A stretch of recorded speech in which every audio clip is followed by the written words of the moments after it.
Dans l'histoire de la médiation, tous ceux qui sont un petit peu intéressés à ce sujet se souviennent de cette phrase d'Abraham de Wigfort, qui était un diplomate néerlandais au XVIIe siècle, et qui disait que la qualité du médiateur est l'une des plus difficiles que l'ambassadeur ait à soutenir, et la médiation, un de ses plus fâcheux emplois.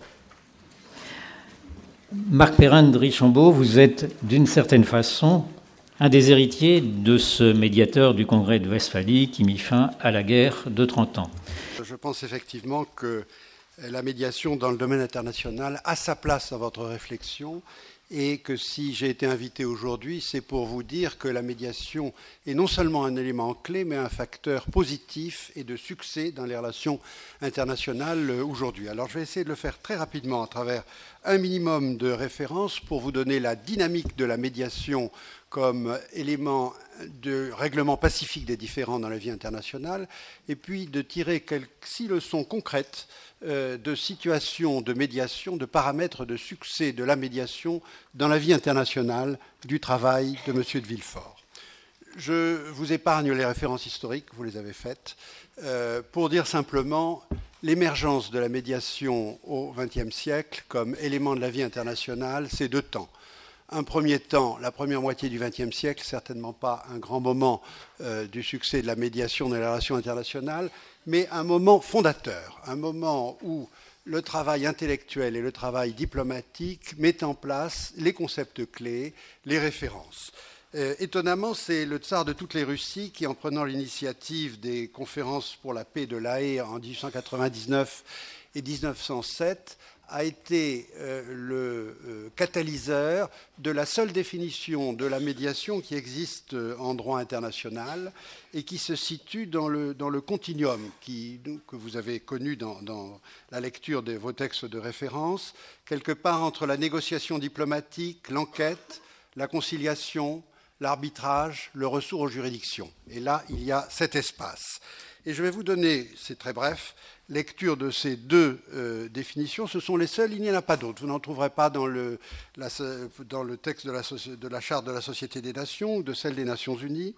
L'article 2 de la Convention de La Haye de 1899 dit « En cas de dissentiment grave ou de conflit, avant de passer aux armes, les puissances contractantes conviennent d'avoir recours, en tant que les circonstances le permettraient, aux bons offices ou à la médiation d'une ou plusieurs puissances amies. » Un peu plus loin, le rôle du médiateur consiste à concilier les prétentions opposées ou à apaiser les ressentiments qui peuvent être produits entre les États en conflit. Vous aurez remarqué, M. Charvin nous l'avait dit, il est question de sentiments 3 fois. Donc l'aspect émotionnel, en quelque sorte, est éminemment présent dans cette décision unique. Comme je l'ai dit à partir de la création de la SDN, ce ne sont plus simplement les États, mais les organes d'une organisation internationale qui ont vocation à jouer un rôle de médiateur.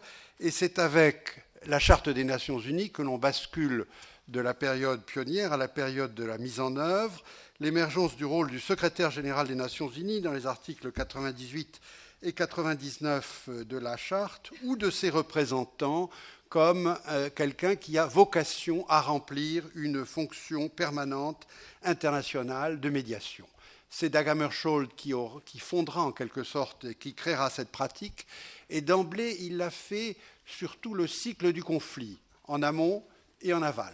En amont dans la prévention des conflits, dans la diplomatie discrète, dans la veille qui permet d'essayer d'éviter la montée des hostilités, en aval dans la gestion de l'après-conflit, qui exige encore beaucoup de médiation, puisqu'il s'agit de mettre en œuvre le maintien de la paix, de rechercher les créations d'accords politiques et de recréer la confiance et des conditions de vie entre les différents ex-belligérants. Les organisations régionales de la famille des Nations Unies, à travers le chapitre 8, y participent. Et la médiation est donc établie à partir de ce moment-là comme un instrument d'influence et un instrument d'action qui va très vite cesser d'être uniquement au service des puissances, mais qui va d'emblée et ça c'est l'histoire de la deuxième partie du XXe siècle, s'adapter aux nouveaux conflits. Ce ne sont plus uniquement des conflits entre États, ce sont des conflits très variés, très diversifiés, non étatiques, ethniques, postcoloniaux, des situations de non-guerre prolongée, des difficultés dans la réconciliation nationale. Je vous donne simplement un tout petit échantillon des conflits étatiques classiques. Par exemple, un cas de médiation réussie, la médiation menée par la France en 1995 par l'ambassadeur Gutmann entre l'Érythrée et le Yémen autour des îles Hanish. Une histoire qui paraît petite, mais compte tenu de la localisation stratégique de ces îles, c'est un succès. On a réussi à rapprocher ces deux États et à éviter un clash et à les mettre sur la voie de l'arbitrage. Tous les problèmes liés aux conflits ethniques. Vous avez en mémoire tout ce qui s'est passé dans les Balkans. Le grand médiateur des Balkans, c'est notre ami éminent, le grand ambassadeur américain qui a convoqué Dayton et qui, avec une main de fer, a imposé en quelque sorte une solution à toutes les parties en présence. Et puis il y a tous les conflits gelés des périodes post-coloniales où la question est de gérer dans la durée des situations pour les maintenir en état de non-guerre, parce que les partisans ne veulent pas trouver de solution. Chypre, le Cachemire, les conflits à la périphérie de l'Union soviétique, j'y reviendrai rapidement. Tous les conflits internes à des pays qui présentent des risques de potentiel de déstabilisation. Récemment, mais il y en aurait pléthore, la Côte d'Ivoire, le Kenya, assez, autant d'endroits où il y a eu des médiateurs qui ont été désignés, qui ont été actifs, multiples, d'organisations régionales, des Nations Unies, de pays individuellement. Vous connaissez les noms, Kofi Annan au Kenya, Thabo Mbeki, entre autres, en Côte d'Ivoire, Atisari à Assé. Puis il y a les conflits complexes et sans fin. Le conflit israélo-palestinien, on l'oublie un peu, mais il n'y a jamais moins de 3 ou 4 médiateurs à l'œuvre dans le conflit palestinien. Il y a toujours au moins un sénateur américain. Actuellement, il y a M. Blair pour le compte du Quintet. Donc une pratique de la médiation qui se diversifie en fonction de la variété des conflits et dans lequel on fait appel désormais à un réservoir de médiateurs extrêmement large. Toutes les grandes organisations internationales ont leur liste de médiateurs disponibles. L'ONU, l'Union européenne, l'Unité africaine, l'OSCE ont à tout moment plusieurs représentants spéciaux de leurs autorités, de leurs secrétaires généraux, qui sont déployés sur les différents champs. Il y a toujours pour l'Afrique centrale un représentant de l'Union européenne, un des Nations unies, qui sont là sur un mode prévention curatif, les deux à la fois, compte tenu du caractère continu des crises qui existent dans ces pays. Il y a des personnalités qui font de la médiation désormais une profession, parce que c'est compte tenu de l'autorité qu'elles ont gagnée dans les fonctions qu'elles ont occupées, elles deviennent en quelque sorte des médiateurs de référence. J'ai nommé Matti Ahtisaari, quand même, prix Nobel 2008, Kofi Annan, prix Nobel aussi, mais à un autre titre, si l'on peut dire, et puis tout le monde des organisations non gouvernementales. La première d'entre elles, le CICR, qui est dans une fonction de médiation constante à beaucoup d'égards, et puis vous avez des petits groupes qui se sont spécialisés dans la médiation. Ils sont toujours, si j'ose dire, avec des titres anglais, le Crisis Management Initiative de Matti Ahtisaari, le Center for Humanitarian Dialogue, ou la communauté de Sant'Egidio, qui est un groupe de professionnels de la médiation et qui a à son actif un succès remarquable dans l'après-guerre au Mozambique, qui a pris des années d'efforts et qui continue à être très discrètement sur la brèche. Donc une éclosion de la médiation et une extraordinaire diversification des formes que prennent cette médiation. Alors, quels sont les 6 paramètres qui émergent de la mise en œuvre de la médiation internationale? Premièrement, la nécessité d'un consentement minimal des parties au processus. Ça a l'air très banal, Il faut que les parties acceptent l'utilité du dialogue et il faut qu'elles acceptent de s'engager dans ce dialogue dans la durée. Je vais être rapide puisque je sens que le président s'impatiente. Deuxièmement, le choix du ou des médiateurs qui doivent être à la fois avoir l'autorité de l'impartialité et en même temps une connaissance approfondie et fine des circonstances, parce que sans connaître le terrain, les motivations et le jeu des acteurs, elles ne seront pas effectives. Vous voyez à quel point il est difficile de combiner les deux et à quel point ces personnalités auxquelles j'ai fait référence sont obligées, quand elles s'engagent dans une médiation, de s'entourer d'un cortège d'experts pour la mener à bien. Troisièmement, la nécessité d'une stratégie et d'une méthode tout au long du processus de la médiation. Le médiateur, quelquefois, il est obligé d'être plus qu'un facilitateur de rencontres et de mettre en avant des formules, de mettre en avant des textes, dans la durée, de faire évoluer les esprits dans une chimie qui ne s'arrête pas parce que par exemple, Ahtisaari, quand il était négociateur en Namibie, de 77 à 90, a travaillé avec les partis en présence pendant 13 ans. Je ne parle pas de ceux qui essayent de trouver une situation à Chypre depuis 1974. Donc le temps est essentiel, le sens du moment, le sens de la circonstance dans laquelle on peut mettre en avant une forme de solution. Quatrièmement, il faut gérer ce que les anglo-saxons appellent les spoilers, les forces contraires. Il y a toujours dans les négociations des gens qui ont intérêt à ce que la situation de conflit se poursuive. D'abord parce qu'ils en vivent, bien souvent, de trafic en toutes sortes, ou simplement parce qu'ils sont dans une situation avantageuse. J'ai fait référence tout à l'heure à Dick Holbrooke, vous l'aviez reconnu spontanément.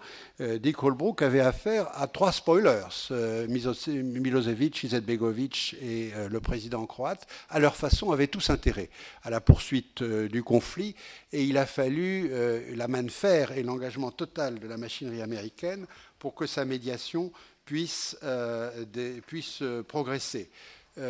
Quand le ministre norvégien des Affaires étrangères, Holst, a réuni en 1993, pendant 6 mois, Palestiniens et Israéliens de façon très confidentielle à Oslo, pour essayer de dégager des bases d'accords qui ont ensuite débouché sur des accords qui ont été rendus publics et entérinés par les États-Unis. Il a fait un travail tout à fait différent, un travail tout en souplesse, tout en finesse, d'une toute autre nature. Donc vous voyez la variété, en quelque sorte, des comportements et la difficulté d'inclure et en même temps d'associer et de neutraliser les forces contraires. 5e caractéristique, il faut s'assurer d'un environnement à peu près propice. Nous en avons tous l'expérience tous les jours. Il y a un médiateur pour la Syrie, qui est un médiateur conjoint des Nations Unies et de l'organisation régionale arabe. Le malheureux, après que son prédécesseur ait fait un geste public en disant « c'est intenable, je ne peux pas continuer », Lakhdar Brahimi essaye de faire son travail comme il le peut, dans la durée, de garder le contact avec les différentes parties, d'attendre le moment où il pourra placer un braquet supérieur. Donc pour le moment, il fait partie de ce profil qui est de gérer la non-guerre. Il ne peut pas encore passer dans la situation dans laquelle il peut commencer à traiter des problèmes de fond et à créer les conditions d'une issue pacifique à un conflit qui a potentiellement des conséquences incalculables sur le plan international. Et dernière caractéristique, souvent la plus difficile à traiter, garder l'équilibre entre la confidentialité et la transparence. La confidentialité est indispensable au progrès et au succès d'une négociation internationale parce que beaucoup d'acteurs cesseront d'être des spoilers pour devenir des partenaires uniquement dans un cadre dans lequel ils sentiront qu'ils peuvent prendre un minimum de risques. Mais en même temps, inévitablement, nous vivons dans le monde de la communication et inévitablement, à un moment ou à un autre, il faut convaincre le reste de l'opinion publique, le reste des populations, du bien fondé de la réussite de la médiation, du passage à un arbitrage, du passage à une négociation d'un accord de paix, et donc gérer le moment où tout est sur la table et où tout devient public et controversé. Donc ce n'est pas simplement un problème de séquence, c'est aussi un problème de fond extrêmement délicat. Voilà, en reprenant ces 6 caractéristiques des difficultés que rencontrent les médiateurs internationaux, j'ai le sentiment d'avoir eu beaucoup d'échos parmi vous qui êtes des praticiens de la médiation interne. Merci, Président.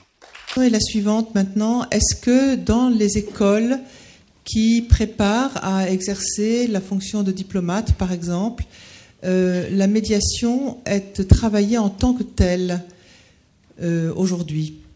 Et puis, peut-être deuxième question, lorsque vous dites que le médiateur doit pouvoir avoir une connaissance fine de la situation et que vous faites allusion à des experts qui peuvent accompagner le processus à ses côtés, est-ce que vous diriez que ces experts ou ces expertises sont au service du médiateur ou au service de la médiation, ce qui n'est pas forcément tout à fait la même chose dans la position qu'ils occupent?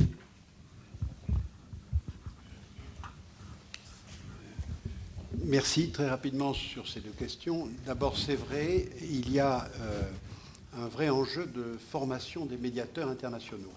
Et les organisations internationales que j'ai nommées rapidement, l'ONU, l'Union européenne, les organisations régionales qui s'en occupent, en fait, en général, recyclent et réengagent des diplomates qui ont acquis une longue expérience, une longue pratique de la vie internationale, qui ont une bonne connaissance des régions en cause, et petit à petit en font leur médiateur.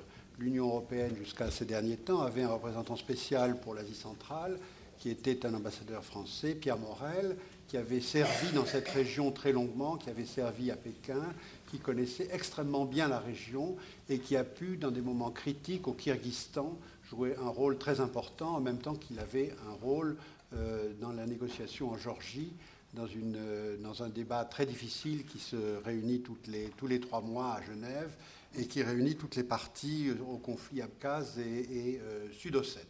Donc pour le moment, il n'y a guère d'écoles formelles. Il y a des programmes dans l'université anglo-saxonne, bien entendu. Je n'en connais pas, mais je serais ravi d'être contredit dans les universités françaises. À la médiation, je dis bien internationale. Deuxième question, les experts qui sont mobilisés sont-ils à la disposition du médiateur ou de la médiation? Là, je crains que vous ne coupiez un peu les cheveux très très fins, dans la mesure où le médiateur est au service de la médiation. Et quand Kofi Annan, par exemple, a mobilisé Jean-Marie Guéhenno, qu'il connaissait très bien, pour l'aider dans la première tentative de médiation sur la Syrie, il l'a fait pour plusieurs raisons. D'abord parce que c'était quelqu'un qu'il avait pleinement confiance. Ensuite, parce qu'autour de Jean-Marie Guéhenno, il y avait le réseau des experts du secrétariat des Nations Unies qui connaissaient le Moyen-Orient, qui avaient servi dans les différentes opérations de maintien de la paix au Moyen-Orient, dans la FINUL, sur les hauteurs de Golan, ou qui avaient été sur les affaires irakiennes en particulier, où les Nations Unies ont été et sont toujours présentes sur le terrain. Donc, c'était au nom du secrétaire général des Nations Unies, un ancien secrétaire général des Nations Unies, ce qui, pour le secrétaire général, n'était pas nécessairement facile à admettre, ce qu'il a fait. Et ensuite, la mobilisation de toutes les ressources de l'organisation au service d'un processus de médiation, ce qui suppose que toutes les parties prenantes aient été, d'une façon ou d'une autre, associées à ce processus. Il y avait nécessairement dans l'équipe des Russes, des Chinois, des gens qui pouvaient créer les conditions externes d'une réussite de ce processus de médiation. J'en parle librement puisque Kofi Annan a renoncé et que Lakhdar Brahimi se compose d'une équipe différente pour répondre aux mêmes défis. Dans notre pratique de médiation, on le sait bien, la confidentialité est quelque chose d'important. En même temps, dans les conflits internationaux, dès lors qu'il y a médiation, la question de la confidentialité se pose. Mais le conflit, lui, est déjà très largement public, et bien entendu, pas seulement les médias, mais aussi les peuples, les pays, les victimes de ces guerres et de ces conflits souhaitent savoir le plus vite possible, le plus tôt possible, ce qui se prépare, ce qui se trame et comment cela va se terminer. Alors, comment gérer cette confidentialité que vous avez évoquée et qui appelle aussi un autre principe de transparence? Si vous me permettez, chaque conflit est spécifique. Et je pense que chaque médiateur ou chaque équipe de médiateurs, parce que souvent il y a des équipes de médiateurs, est obligé de trouver son propre rythme. Dans les conflits de non-guerre, si j'ose dire, dans les situations de non-guerre, c'est-à-dire les situations dans lesquelles il y a une tentative publique pour essayer de gérer des antagonismes très forts dans la durée, tout est inévitablement public. Il n'est pas possible qu'il en soit autrement. Vous avez par exemple un groupe majeur qui est le groupe de Minsk, qui associe un représentant américain, un représentant russe et attendez, la troisième nationalité va me revenir tout de suite, et un Français, pardon, pour essayer de négocier le conflit du Haut-Karabakh entre l'Arménie et l'Azerbaïdjan. Ce groupe travaille depuis 1992. Il rend visite au président des deux pays à peu près une fois tous les 2 mois. Il va dans les grandes capitales à peu près une fois tous les 3 mois. Tout est public, tout est connu, sauf une seule chose, le texte itératif sur lequel il travaille avec les parties. Ça, c'est secret. Donc, l'existence d'un processus est connue, le contenu exact de ce qui est en train d'être négocié ne l'est pas.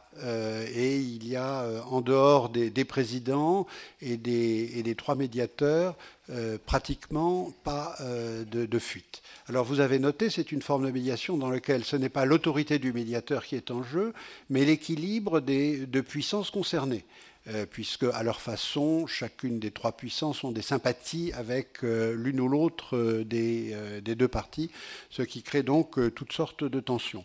Et on pourrait citer beaucoup d'autres cas. Le cas que j'ai cité de la préparation aux accords d'Oslo est étonnant dans la mesure où les Norvégiens ont réussi pendant 6 mois à conserver la confidentialité des contacts israélo-palestiniens, à telle enseigne que quand ils sont arrivés à un accord, ils ont reçu un coup de téléphone de Washington et le président Clinton en personne leur a dit « Vous arrivez immédiatement, je ne veux pas que cet accord soit scellé autre part qu'à la Maison-Blanche ». Et la poignée de main entre Arafat et Rabin a eu lieu, non pas à Oslo, mais à la Maison-Blanche. Parce que, pour le bien probablement de cet accord, il fallait l'imprimature et l'engagement de la plus grande puissance pour donner de la crédibilité à cet accord. Vous connaissez la suite. Et là, c'est... Oui, monsieur, moi je voulais simplement vous savoir si vous saviez qu'un Institut européen de la paix était en train de se constituer sous l'égide de la Suède. Et donc, vous avez parlé tout à l'heure de Dag Hammarskjöld. Évidemment, je pense que ça y fait référence. Et puis, la Suède a été le premier pays à avoir un médiateur. Et donc, je sais que cet Institut européen de la paix va former des médiateurs qui interviendront dans des conflits internationaux. Pensez-vous, et c'est sous l'égide également de la Commission européenne, pensez-vous que ce soit une bonne chose que l'Europe s'implique dans cet Institut européen de la paix et que cet institut soit créé et que des médiateurs soient formés pour intervenir dans des conflits internationaux? Merci. Vous avez cité la Maison-Blanche qui voulait se rendre visible pour terminer une médiation. Ma question, est-ce on peut dire aujourd'hui qu'il y a une concurrence entre différents pays ou groupes de pays, des petits, des grands, pour être le médiateur le plus rapide? Est-ce qu'il y a une guerre entre médiateurs finalement pour dire ça de façon écourtée? L'un des problèmes de la médiation est la concurrence entre les médiateurs sur le plan international. Alors, comme cela nous a été rappelé, effectivement, il y a un certain nombre de petits pays qui fondent leur diplomatie sur la disponibilité à la médiation. Pas si petits pays, d'ailleurs, la Suisse, les pays nordiques, quelques pays du tiers-monde maintenant, par exemple M. Mbeki pour le compte de l'Afrique du Sud. Et il y a toute la machinerie qui a été mise en place par les grandes organisations internationales, qui va être renforcée pour l'Union européenne, ce qui fait que bien souvent, on n'a plus un médiateur, mais on a des équipes de représentants de différentes écuries, si j'ose dire. Par exemple, sur le conflit en Géorgie, l'équipe est constituée des Nations Unies, de l'OSCE et de l'Union européenne. Et l'Union européenne a tout fait pour être le primus inter pares et pour avoir le plus grand poids dans cet exercice, ce qui représente d'ailleurs des risques et des charges. Donc oui, il y a un vrai problème. Et l'une des difficultés que l'on voit apparaître maintenant, c'est d'éviter que plusieurs médiateurs se mettent en piste simultanément. D'où l'intérêt d'avoir, par exemple, un médiateur commun à la Ligue arabe et aux Nations unies pour la Syrie. Ça simplifie le processus. Mais sur le conflit israélo-palestinien, je me suis abstenu de faire la liste de tous les médiateurs qui existent à un moment donné, mais il y en a un certain nombre actuellement. Alors, les Suédois sont admirables parce qu'ils avaient déjà à Stockholm un institut pour la paix, le CIPRI, l'Institut pour la recherche sur la paix de Stockholm, mais apparemment, M. Carl Bildt n'aime pas beaucoup le CIPRI. Alors, il a créé quelque chose d'autre dans un cadre européen qu'il est effectivement en train de mettre en place. Il sera d'ailleurs à Paris la semaine prochaine. Et il a l'appui de l'Union européenne, mais si vous me permettez, l'Union européenne est engagée de longue date, bien avant la création du service d'action extérieure commune, les actions de médiation. J'ai cité le rôle de Matti Ahtisaari en Indonésie pour le conflit d'Aceh. C'est le type d'un conflit qui avait été soutenu par l'Union européenne, confié à un médiateur professionnel, prix Nobel, avec une expérience exceptionnelle de la médiation, et qui a été un succès, mais qui s'est accompagné, c'est là où l'Union européenne fait la différence, d'un gros paquet de soutien après. C'est-à-dire qu'il y a effectivement des récompenses pour la région d'Aceh sous forme d'aide au développement très considérable de l'Union européenne et des États-Unis. Donc je pense qu'il y aura, à travers cet Institut de la paix, une formalisation en quelque sorte de la création d'un collège permanent et diversifié de médiateurs. Bien, Marc Ferrand, je vous remercie beaucoup de cet exposé qui est effectivement passionnant.